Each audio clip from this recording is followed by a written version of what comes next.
Bawal lumabas. Kim, hindi nakalabas sa ABS-CBN, bakit kaya?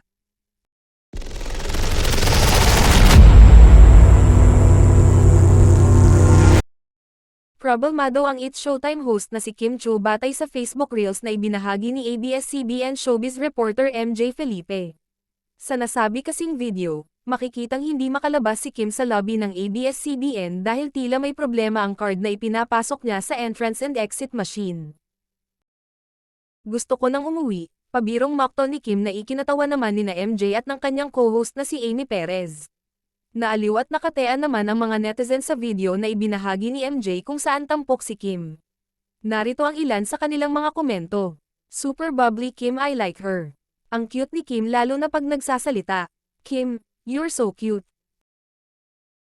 Pero kalaunan ay nagbigay naman ng update si MJ at sinabing nakalabas na si Kim matapos ang naranasang aberya. Biniro pa niya na hihintayin daw niyang sumalang si Kim sa segment ng Showtime na Especially for You.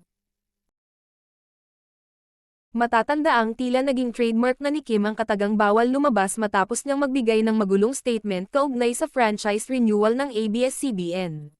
Nakatanggap ng matinding okray mula sa mga netizen, na eventually ay ginawa na lang niyang kanta.